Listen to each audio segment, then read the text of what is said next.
Buckeye Grove on the road. We are at St. Francis Academy in Baltimore, Maryland, starting our week-long festivities. We're here with 2022 defensive end prospect Derrick Moore. First and foremost, how you doing, man? Doing good. Now, we were kind of joking off camera. Not a big talker. You a man that just likes to let your actions on the field speak more for you than your words. Yes, sir. What about social media? You a big social media guy? Not really into that either.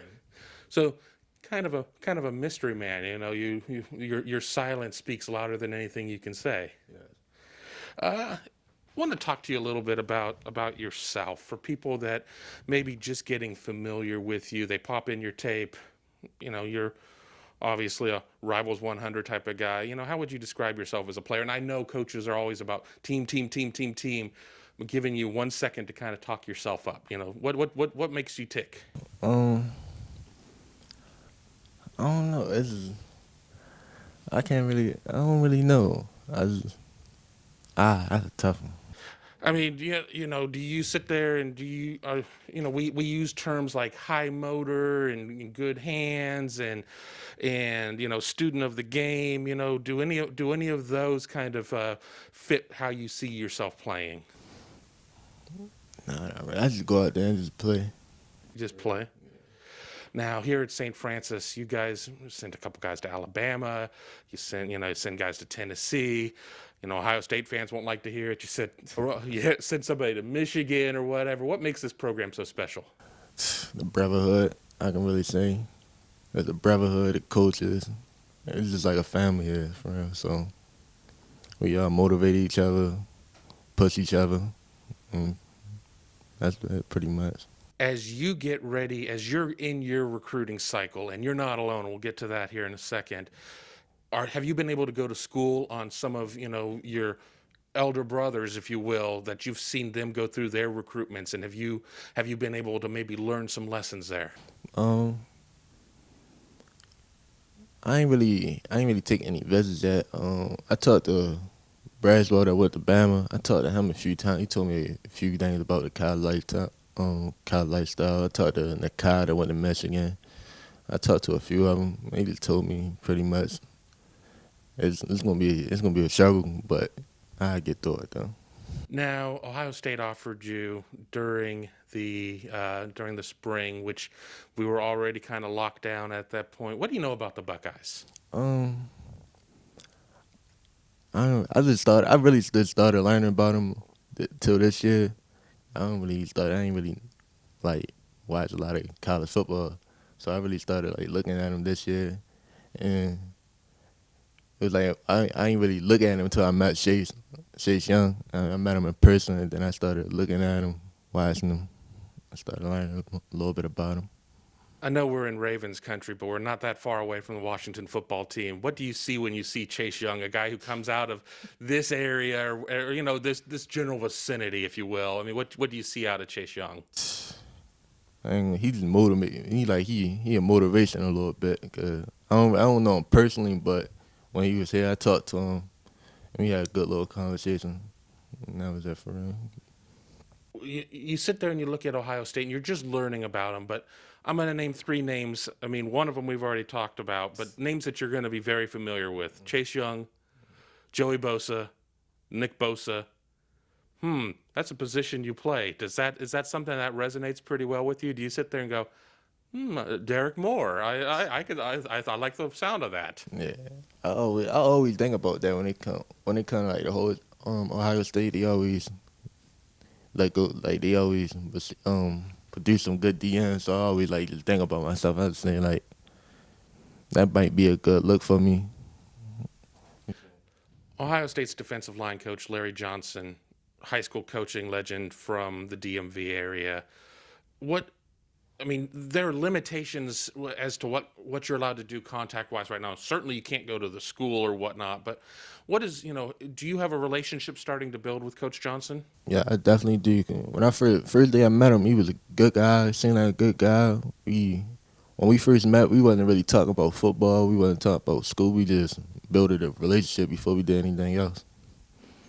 Now, you did an interview with Rivals, and those are few and far between. But you did an interview in August where you said Ohio State and Oklahoma were showing you a lot of love. Are those the schools that are still showing the most love, or how is that kind of shaping up? I'm gonna say out of them two, they the most like really showing the most love. So You've you're learning about Ohio State at this point. You've never been out there. I mean, when you do eventually get to visit, because knock on wood, this is all going to get righted at some point, and life is going to return to some sort of normalcy. What are you hoping to learn when you get a chance to visit Ohio State? um, I'm hoping to learn more about like the academics, and I ain't really worried about too much of the football. I already know I'm gonna be good on that. I just want to worry about the academic part. What is recruiting under COVID been like for you? I mean, virtual visits. I mean, you probably are sick and tired of being on Zoom calls and things like that. But is that what it's like? I mean, for those of us that aren't athletically gifted, who have not gone through this process, kind of walk us through what this craziness has been like. Uh, Boring. I'm gonna say it's just been boring. I'd rather see everything in person. I don't want to see nothing over no phone, over no Zoom call. I'd rather see the coaches in person, see a facility in person, and everything. You talk about the academics. What else is going to be important for you when it comes to determining a school? A lot of people say they want to find a place that feels like home. You talk about the brotherhood that you already have here at St. Francis. What's going to check off those last couple of boxes when it comes time for you to make a decision? And Lord knows you have a lot of time as a 2022. Um, what kind of me? I'm gonna say somewhere I feel comfortable, somewhere I feel I can call home for the next 4 years, and that's pretty much it. Another school that's in the mix, and I'm going to probably anger all the Ohio State fans by talking about it, but Michigan has offered. I mean, when you talk to Ohio State, do they sit there and do they say, oh, that team up north, if they get referenced? I mean, does Michigan sit there and be like, oh, we don't want to talk about Ohio State? I mean, because let's be real, you haven't watched a lot of college football. You're really kind of doing it now, and almost every athlete I speak to say there's just a moment where this becomes a business decision. This is, there's rooting interests as a kid or whatever. Young man now, I got to make a 40-year decision, not a 4-year decision. Um, I'm just trying to throw some red meat over about what you're hearing from Michigan, really. I haven't really talked to none of the Michigan coaches ever since the COVID hit. The only time I really talked to them when they visit the school. Right. I haven't really been talking to none of them. So as you watch college football now this season, I mean, it's been kind of a crazy year. I mean, we don't know from week to week what games are going to go through or whatnot. Is it going to be frustrating because you're like, oh, I'm gonna sit down. Ohio State was supposed to play Maryland last week.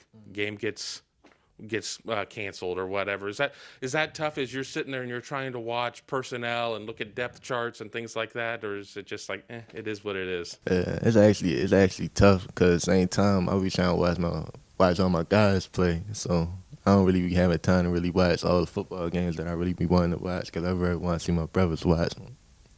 I really want to see them play. Last question that I really have for you here. As we said, you're 2022. You have a ways to go. You've not made any visits, like in terms of obviously officials, because you can't do officials yet because you're only you still have another year to go. Unofficials, you haven't really been able to do camps. Do you see yourself being a guy that could go all the way to signing day of your senior year? Do you see yourself being a guy that wants to potentially get it done before a senior season? We love to ask you guys what your timetable is, and you're just trying to get through the day. I get it, but have you given that any thought? Nah, not really, nah. Honestly, I feel like this is gonna be a tough decision for me. At the end, it's gonna be a tough one. 'Cause I ain't too pretty good at making decisions like this, but it's gonna be a tough one. It's always hard to tell a lot of people no. You can only pick one school. Well, Derrick, thank you for taking the time to talk to us, and we're looking forward to watching your recruitment play out. All right, well, thanks for watching. Be sure to click on that subscribe button so you don't miss a single thing. And come visit us over at BuckeyeGrove.com for all the best Ohio State information on the web.